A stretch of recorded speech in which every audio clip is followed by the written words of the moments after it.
Prêmio Band Cidades Excelentes, uma iniciativa para reconhecer a boa gestão que faz a diferença na sua cidade. Educação, transporte, saúde, desenvolvimento social, segurança, transparência. Como está a administração no seu município e quais os projetos inovadores que estão sendo implementados? Acesse o site e saiba mais sobre o Prêmio Band Cidades Excelentes, uma iniciativa Instituto Áquila e Grupo Bandeirantes.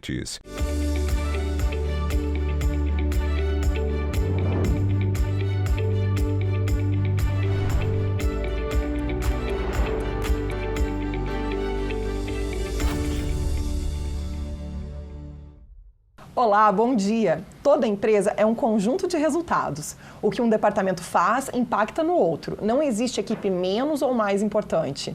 E no programa de hoje vamos falar sobre como vender mais do jeito certo, com mais lucro e sempre pensando lá na frente.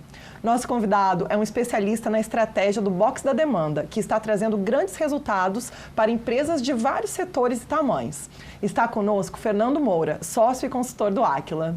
Olá, Fernando, bom dia. Seja bem-vindo de volta ao nosso programa. Bom dia, Tayana. É um prazer. Muito obrigado por me convidar novamente. E agora a gente vai falar sobre outro assunto. Vamos lá. Fernando, o Box da Demanda é uma expressão, no mínimo, curiosa. Como você apresenta esse tema para os empresários?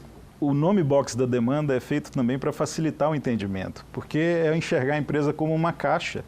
E é uma caixa onde você tem um capital empregado. Esse capital empregado ele precisa ser utilizado da melhor forma. Você precisa tirar o melhor dele. Então, no conceito do Box da Demanda, o que a gente faz é garantir que essa caixa seja alimentada de uma forma correta através de uma previsibilidade de vendas e fazer com que a empresa, dentro dos seus processos de operação, compras e logística, consiga fazer com que essa demanda seja atendida da forma mais ótima possível, ou seja, sem perdas e nem excessos. Com isso, o retorno sobre o capital empregado ele é o maior possível. Então, aqui dentro da caixa, a gente tem o que a empresa está executando, é isso? Exato. Os 4 processos essenciais que representam a caixa são marketing e vendas, as operações, compras e suprimentos e logística. E o dia a dia das empresas, ele absorve muitos gestores e nem todos conseguem ter tempo para olhar para o futuro, tempo e foco, né? A busca por resultados imediatos, ela é muito mais comum. Como que essa prática do Box da Demanda, ela pode ajudar a empresa? O segredo está na organização da abordagem, porque o Box permite uma visão estruturada, onde a gente separa uma visão de longo e médio prazo de uma visão de curto prazo. Então, o gestor ele vai ter o foco correto no momento oportuno. Quando for longo e médio prazo, é ele fazer o trabalho para garantir que exista futuro para alimentar a caixa. E no curto prazo, é fazer a caixa funcionar. Então, o S&OP, que é o planejamento de vendas e operações, que a gente vai falar um pouquinho mais no segundo bloco, ele está dentro do Box da Demanda? Isso mesmo. O Box da Demanda é uma visão mais ampla, que enxerga também o longo prazo. O S&OP faz com que o curto prazo funcione bem na empresa. E, Fernando, o Box da Demanda, ele é um exercício que deve ser feito quantas vezes ao longo da existência de um negócio? Ele precisa de uma equipe só para ele, para fazer esse exercício? Como que isso funciona? Ele é constante, Tayana. A empresa ela precisa estar frequentemente olhando a perspectiva do negócio no longo prazo e no curto prazo. Quando a gente fala do longo prazo, a gente está olhando marketing estratégico, a gente está procurando identificar mercado para que a empresa continue com as oportunidades de vendas realizadas. No momento em que esse mercado é identificado e ele é traduzido em uma demanda, a gente tem a visão de curto prazo.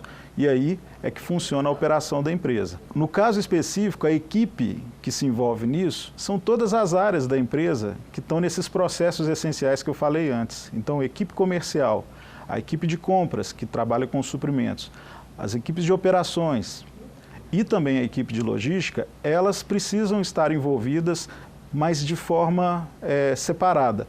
Um momento para olhar o longo prazo, outro momento para olhar o curto prazo. São abordagens diferentes, mas todos envolvidos. E uma figura essencial da empresa que precisa participar, até porque tudo isso só faz sentido se tiver resultado financeiro, é a área financeira da empresa. Então, todo mundo trabalhando junto. Envolve a todos. E o planejamento, ele é essencial para qualquer empresa de qualquer setor. Mas antes dele, é preciso saber o que vem pela frente, usando ferramentas de marketing e de vendas. Eu sei que você também usa inteligência artificial nesse processo de box da demanda, que tem a atuação dos cientistas de dados do Aquila. Como que isso funciona na prática? O box da demanda, ele por princípio, né, ele é originado da demanda. Você tem que ter previsibilidade. E no mundo de hoje, com tanta informação e com tanto conhecimento, é fundamental aplicar um conhecimento estruturado e uma tecnologia nova como a da inteligência artificial. Então, como que isso funciona na prática? A gente tem no Aquila nossos cientistas de dados, né? Essa aí é uma profissão que surgiu aí por conta de toda essa tecnologia, mas que tem um papel fundamental em ajudar a organizar uma quantidade absurda de informações que o ser humano não consegue processar. E a inteligência artificial é justamente isso. Você aplica conceitos de Big Data, Machine Learning, cheio de nome bonito, para uma coisa que é processar uma série de informações que serão úteis de uma maneira coordenada, garantindo que esses dados tragam informação para a decisão. O cientista de dados, ele garante que exista um modelo e um algoritmo construído para que as informações sejam retiradas e principalmente atualizadas de forma rápida. Existe um conceito na inteligência artificial que é o Machine Learning. Esse Machine Learning significa que é possível, alimentando um processador com dados, você aprender cada vez mais com a realização das coisas. Dou um exemplo. A gente pode aprender sobre um mercado se a gente colocar algumas variáveis alimentadas frequentemente de acordo com a realização disso. O que a gente vai ter no final das contas? Uma máquina processando de uma forma lógica informações que fazem sentido para desenhar um determinado cenário. E com isso eu consigo ter uma demanda mais assertiva. Então a previsibilidade hoje, ela depende muito de ferramentas como essas. Então, essa máquina ela vai aprendendo como se fossem as tendências, como que o mercado está se comportando, é isso? Isso, eu vou alimentando com informações como essa. Como está o PIB? Como está a demanda de um determinado segmento? Como está, por exemplo, para algum negócio que depende da saúde, como estão os indicadores da saúde de determinado país? E isso tem uma correlação forte com o trabalho que a gente faz também no setor público. Então, a inteligência artificial é uma ferramenta muito poderosa para trabalhar previsibilidade. E existe margem para subjetividade nesse cenário futuro? Quem não aplica esse tipo de conhecimento e de tecnologia trabalha basicamente na subjetividade. Então, a nossa orientação, inclusive, é fuja da subjetividade. Mas tem muita empresa ainda trabalhando na subjetividade. Ainda sim, porque ainda não conhece essa tecnologia. Embora ela já seja aplicada há algum tempo, é ainda um mistério que eu convido, inclusive, as empresas que não têm esse conhecimento, que busquem. Nós temos aqui plenas condições de ajudá-los. E o risco de quem trabalha com previsibilidade de maneira tão subjetiva é ela apostar num caminho que depois não vai ter volta, porque o mercado reage muito rápido. Então precisa ser muito assertivo. Então que risco esses empreendedores eles estão correndo? Fazer apostas que não vão se concretizar. Por exemplo, buscar o caminho de um produto que às vezes não vai ser vendido e aí ele vai acabar ficando encalhado. A previsibilidade pelo achismo no mundo de hoje, ela gera risco muito grande para o empresário no que diz respeito ao seu capital empregado. Ele vai sentir no bolso. E o que é o capital empregado, Tayana? É todos os recursos que ele aplica para poder fazer aquele produto. É a matéria-prima que ele compra, são as pessoas que ele contrata para poder trabalhar e produzir, são os equipamentos que ele está utilizando, né? Tudo isso puxa capital que, se não for traduzido em vendas, não agrega valor para a empresa. Então, é prejuízo. Fernando, me dá um exemplo de uma empresa que conseguiu fazer essa leitura mais estratégica a partir do box da demanda e o que mudou nessa empresa?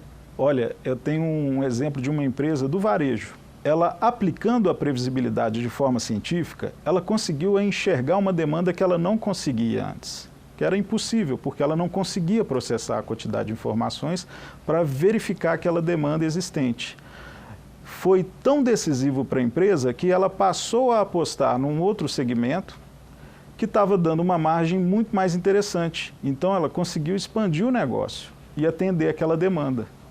Porém, se não existisse a visão do box, aquela demanda possivelmente ficaria frustrada. Por quê? Porque você tem que fazer o resto da empresa funcionar. E o box é essencial para isso. Desde as compras até o atendimento ao cliente, até a entrega. E nesse caso, então, a empresa nem tinha percebido que ela estava perdendo nesse sentido. Foi uma oportunidade que apareceu. E dependendo do setor da empresa, esse tempo de análise de futuro, ele pode ser maior ou menor? Pode sim. Tudo depende da dinâmica da empresa. Para se ter uma ideia, quando a gente fala de marketing, a gente está falando de uma visão estratégica de pelo menos 12 meses. Quando a gente desdobra isso para vendas, a gente traz essa visão para, em média, 3 meses. Por que 3 meses? Porque eu tenho uma estrutura que precisa funcionar em função dessa previsibilidade que eu faço. Eu preciso enxergar 3 meses na frente para já comprar o que eu preciso processar e organizar minha logística para poder entregar. Agora, tem negócios que são mais dinâmicos, tem negócios que conseguem girar isso de uma forma mais rápida. E tem mercados que também são mais dinâmicos. Então, se eu olhar para 12 meses, talvez eu esteja olhando para o futuro muito distante. E, por exemplo, a empresa do setor de varejo hoje atende um mercado que a cada momento muda. Então, ele precisa ter uma visão um pouco mais próxima da situação atual. Então, olhar 6 meses acaba sendo um futuro distante para essa empresa. Agora, tem empresas em que o mercado se move de maneira mais lenta. Então, não adianta eu tentar prever 6 meses. Eu tenho que realmente olhar lá para o futuro, às vezes até 2 anos, 3 anos. E agora um exemplo da empresa em que o mercado move com mais lentidão. Uma empresa de equipamentos pesados. Essas empresas, elas dependem muito de uma mudança em mercados que são realmente um pouco mais lentos, né? Ou seja, ela atende um mercado que ainda vai atender ao cliente. Aqueles mercados que estão mais distantes do cliente, eles costumam exigir uma visão de longo prazo maior. Considerando esse ponto de vista, se uma empresa percebe que tem que lançar um produto novo e que vai precisar investir em novos equipamentos, até talvez em um espaço bem maior de fábrica, por exemplo, isso é uma preocupação também para a equipe de planejamento de vendas e operações, ou é só essa preocupação desse grupo mais estratégico? A equipe de planejamento de vendas e operações vai garantir que uma entrega aconteça de forma adequada e da maneira mais eficiente para a empresa. Então, as pessoas que ali estão, elas têm um determinado foco. Porém, essas mesmas pessoas vão agregar muito numa visão estratégica, que seria a visão onde você começa a imaginar a substituição de produtos, investimentos em equipamentos. Então, eu diria o seguinte: as pessoas, elas precisam saber muito bem qual chapéu elas estão usando. No momento que elas estão trabalhando numa visão mais de longo prazo, elas vão estar num grupo mais restrito, mas são sempre aquelas pessoas envolvidas nos 4 processos. Quando ela estiver numa visão de curto prazo, aí sim ela vai precisar trabalhar com aquele chapéu do S&OP, Planejamento de Vendas e Operações. Qual é o impacto financeiro de todas essas coisas que são pensadas dentro do box da demanda? Como que isso é mensurado? Esse talvez seja o mais interessante pelo fato do box da demanda lidar com a empresa praticamente toda. Então, você tem impacto que vai desde a melhoria de vendas, no sentido de você atender melhor o cliente, evitando que uma demanda não seja atendida por ruptura, que você vai trabalhar todo o box e garantir que aquele produto esteja disponível, né? Passando por uma utilização do capital empregado de forma ótima, porque você vai garantir que você tem os estoques certos. Você vai evitar aquela perda que a gente tem de estoques obsoletos ou estoques de baixo giro, o conhecido rabo do jacaré.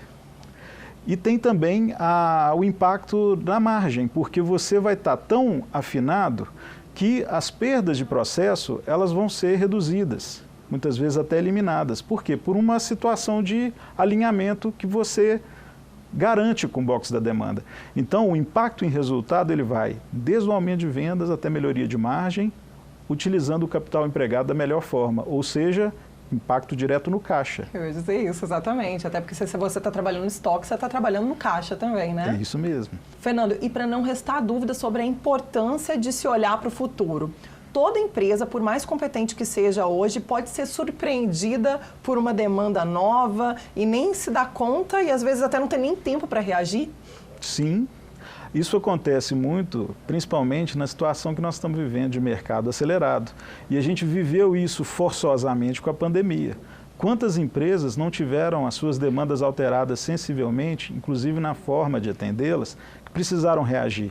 Aquela empresa que domina o seu box da demanda, ela tem uma capacidade de reação e alinhamento pleno dentro da empresa muito forte. E isso permite que ela haja com mais velocidade e precisão. Nós percebemos isso claramente nas empresas que atendemos que trabalham com essas tecnologias e técnicas. Fernando, agora dá um spoiler para a gente. Eu sei que você está trabalhando com a nossa escola de gestão lá no Aquila como coautor do livro que vai formatar todo esse conhecimento de box da demanda. Tem chance desse livro sair ainda esse ano? Olha, Tayana, eu tenho a honra, na verdade, de participar desse grupo de trabalho. Ele é orientado pelo nosso grande líder Raimundo, para registrar um conhecimento que, na verdade, é um conhecimento aí de mais de década da nossa equipe. Então, eu espero que sim, mas a gente está envolvendo muita gente, viu? A participação das pessoas do Aquila está sendo muito forte nesse livro, porque ele é uma combinação de conhecimentos e de experiências muito ampla. Então, estamos lutando para isso. Não, então fica aqui o desafio, tá? Eu tenho certeza que os nossos telespectadores já estão esperando por esse livro. Fica o desafio de lançar até o final desse ano. Perfeitamente. Desafio aceito. Então tá bom. Então muito obrigada, Moura, pela nossa entrevista. Muito obrigada por essa troca de conhecimento. Que bom receber você aqui de novo e até uma próxima. É um grande prazer. Fico muito feliz e estou sempre à disposição. Obrigada. No próximo bloco vamos falar sobre o S&OP, que é a sigla para identificar o planejamento de vendas e operações. Vamos receber o sócio e consultor do Aquila, Vladimir Castro. Rapidinho, já voltamos. Até já. Prêmio Band Cidades Excelentes. Uma iniciativa para reconhecer a boa gestão que faz a diferença na sua cidade. Educação, transporte, saúde, desenvolvimento social, segurança, transparência. Como está a administração no seu município e quais os projetos inovadores que estão sendo implementados? Acesse o site e saiba mais sobre o prêmio Band Cidades Excelentes. Uma iniciativa Instituto Aquila e Grupo Bandeirantes. No programa de hoje, já falamos sobre como aumentar as vendas e o sucesso do seu negócio, analisando tendências de mercado. E agora vamos entender por que é preciso que vários departamentos trabalhem juntos, alinhados, para que a venda seja o melhor possível, considerando os interesses do consumidor e a necessidade de lucro da empresa. O mercado usa uma sigla para isso, que é S&OP, que em português significa Planejamento de Vendas e Operações. Nosso convidado vive mergulhado em projetos dessa natureza. Estamos recebendo o sócio e consultor do Aquila, Vladimir Castro, que também está trabalhando no desenvolvimento de um livro sobre o box da demanda. Olá, Vladimir, bom dia. Seja muito bem-vindo ao nosso programa. Bom dia, eu agradeço a oportunidade de estar aqui com você, podendo compartilhar as experiências que nós estamos tendo na implementação do S&OP nas empresas e principalmente observando os grandes resultados que possam ser gerados. Vladimir, vamos começar perguntando quantos departamentos são envolvidos nesse planejamento de vendas e operações?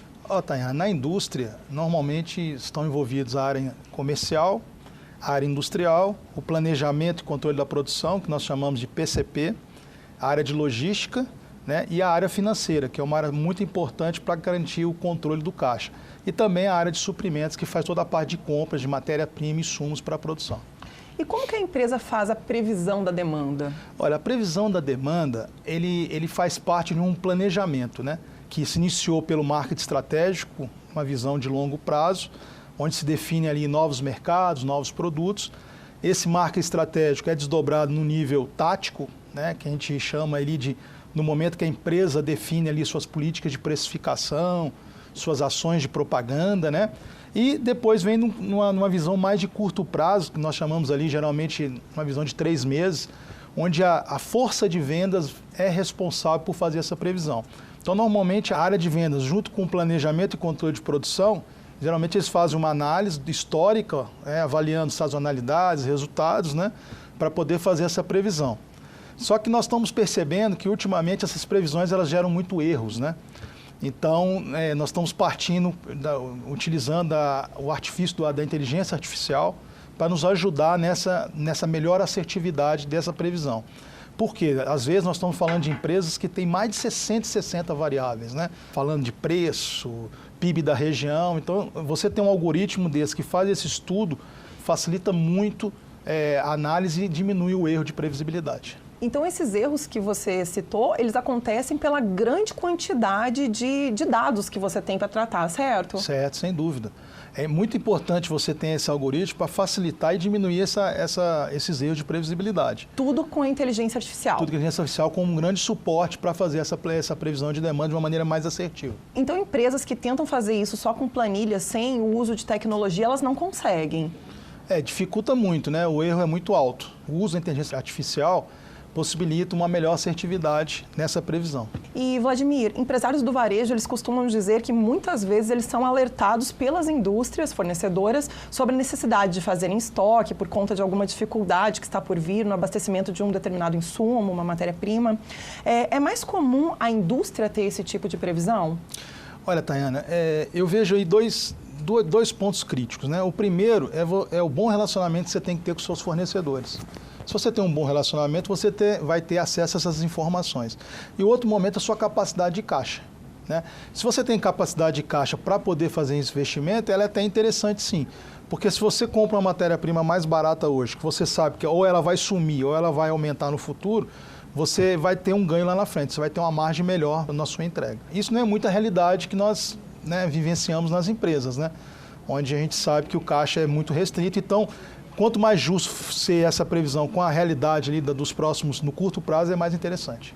E acontece da empresa fazer uma bela campanha de propaganda, anunciar um produto e não prever corretamente a logística de entrega e perder algum tipo de oportunidade de venda? Sem dúvida. E com isso você pode perder espaço no cliente, né? Possibilitar a entrada de uma concorrência. Por quê? Porque você não envolveu a área de logística no seu planejamento integrado, que é um dos objetivos do SNOP.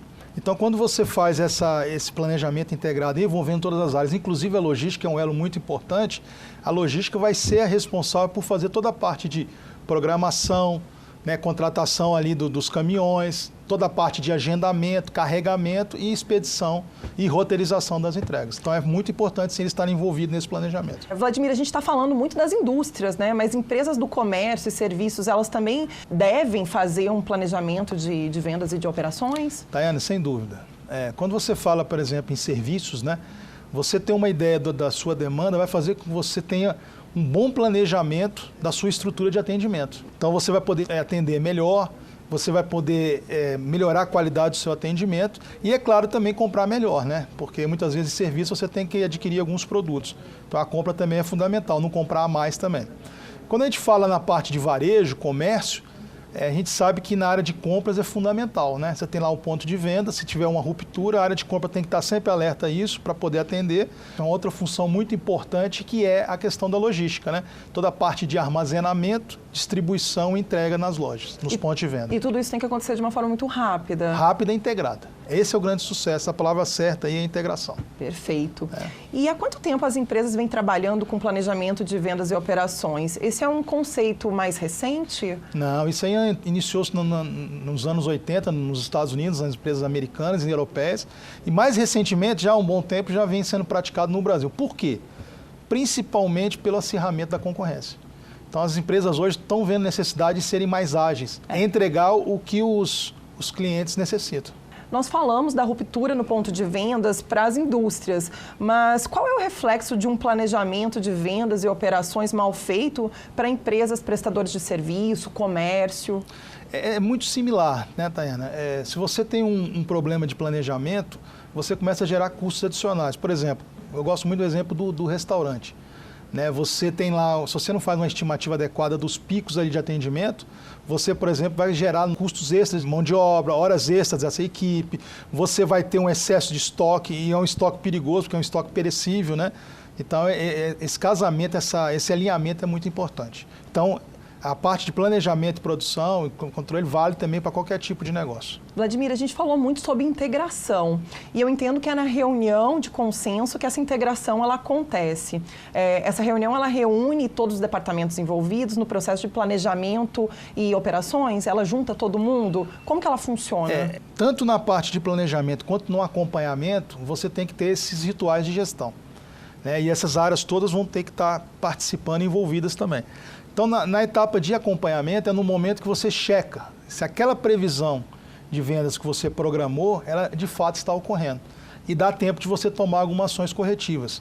Pode ser ações tanto na área comercial, como, por exemplo, focar em clientes que te dão maior retorno, produtos que dão maior margem, ou produtos que giram mais o meu estoque, ou ações na área industrial do tipo aumentar a produção, reduzir a produção, ações na área de logística para você priorizar possíveis clientes com ruptura, né? Então, tudo isso você consegue ver no acompanhamento sistemático. Normalmente, essas reuniões de consenso ocorrem a cada 15 dias. E tem que ter muita disciplina, então, Muita né? disciplina, com pauta definida, com ata realizada após as reuniões, distribuída para todos, e o acompanhamento da implementação das ações. Você avalia o que você estava prevendo de vendas, o que está de fato acontecendo e como é que está a quantidade de produtos que você está produzindo referente a essas novas vendas e as entregas que você está fazendo. Então, você checa a previsibilidade contra a realidade que você está fazendo. E são 2 reuniões, né? Então, Duas essa reuniões. é uma de acompanhamento e você tem mais uma. Geralmente você faz uma no final do mês para fazer a previsão para o próximo mês e durante o mês seguinte você faz uma reunião para poder fazer esse acompanhamento. E aproveitando que a gente está falando sobre isso, eu entendo que tem algumas empresas que são menores, que às vezes não tem um departamento focado necessariamente, né, no planejamento, e talvez o próprio dono, ele que está olhando para o mercado, ele que está fazendo toda essa análise. É importante que esse dono também esteja de olho no que o mercado está querendo? Sem dúvida, né? E o reflexo disso vai ser perda de venda, né? A receita dele deve estar com a tendência de queda, né? E provavelmente também ele vai estar tendo ausência do produto dele nos pontos de venda, que nós chamamos de índice de ruptura. É quando você tem uma ausência do produto no ponto de venda, né? Então, com isso, ele vai ter que perceber como que ele tem que usar uma área de marketing ou contratar algum serviço terceiro para apoiá-lo nessa avaliação do mercado que ele está inserido. E, Vladimir, qual é o impacto financeiro do planejamento de vendas e operações? Olha, Tayana, nós tivemos um estudo que a cada redução do erro de previsibilidade, né, reduzir em 6 pontos percentuais a redução do erro de previsibilidade, isso gera um incremento no EBITDA ou no lucro operacional, na capacidade de geração de caixa operacional da empresa, em torno de 0,5%. Ele tem um impacto muito interessante, você melhorar essa previsibilidade, né, e além disso você tem ganhos econômicos, né, você vai ter um incremento, a gente está vendo aí, incremento na ordem de 10% no aumento da receita, redução no custo de produção na ordem de 5%, porque você vai produzir um produto que vai ficar mais tempo no meu processo produtivo, evitando paradas, perdas, né? E também redução do custo da matéria-prima, porque você planejando direito, você vai poder comprar materiais no momento certo e evitando aquelas compras emergenciais de última hora. E pelo que eu entendi também, são todas as áreas, né? Então, você vai errar menos, né? Então, você vai gastar menos, provavelmente deixar de gastar algumas coisas, você vai ganhar mais, porque você vai mais assertivo Isso também aí. no cliente, né? Isso aí. É todo o processo. Toda a integração. Toda a cadeia. Toda a cadeia. Toda a cadeia. A gente costuma dizer que o SNOP é um maestro, né? É o maestro da efetividade da previsão de demanda. E para não restar nenhuma dúvida, então, se a empresa ela utiliza essas técnicas, ela consegue ficar mais competitiva, mais forte no mercado? O objetivo do SNOP é garantir que você entrega aquilo que o meu cliente está precisando. Então, com isso, você vai conseguir produzir e entregar produtos que ele está querendo. Então, com isso, você vai evitar que naqueles pontos de venda você tenha a entrada de novos concorrentes. E com isso, você vai aumentar a sua receita. Você vai vender o que ele está precisando e vai entregar o que ele está precisando também. Então, com isso, a sua margem de lucro vai crescer, porque sua receita vai aumentar. Você vai ter uma redução no custo de matéria-prima e de compra de materiais. Por quê? Porque você vai ter um bom planejamento e vai saber o que você tem que comprar no tempo certo. Então, a gente costuma dizer que isso aí é fundamental para as organizações de hoje, frente a essa grande concorrência que nós estamos enfrentando. É realmente a receita ideal. É. Vladimir, eu queria te agradecer pela nossa entrevista de hoje, pelo seu tempo, por toda essa troca de conhecimento. E eu sei que vocês estão lançando o livro do Box da Demanda. Eu já quero reservar o meu exemplar. É um livro que você está escrevendo junto com o Fernando Moura, o Raimundo Godoy. Muito boa sorte para vocês e já aguardo o meu livro lá, viu? Sem dúvida. Eu agradeço aí a oportunidade. Estamos trabalhando para a entrega desse livro ainda esse ano e espero que ele seja um livro importante e útil para as empresas brasileiras. Eu não tenho dúvida, assim como as outras obras do Aquila, né, eu acredito que ela esteja muito prática, cheia de dica, então ela vai ser muito útil, não é? É isso aí. Obrigado. Eu que agradeço. Ficamos por aqui. Para rever ou compartilhar nosso programa, é só acessar o YouTube da TV Band Minas ou do Áquila. Querendo falar com os nossos consultores, estamos acessíveis pelas redes sociais ou pelo nosso site. Semana que vem estaremos de volta com mais técnicas e cases de gestão para te ajudar a ser um gestor excelente. Obrigada pela audiência e até lá!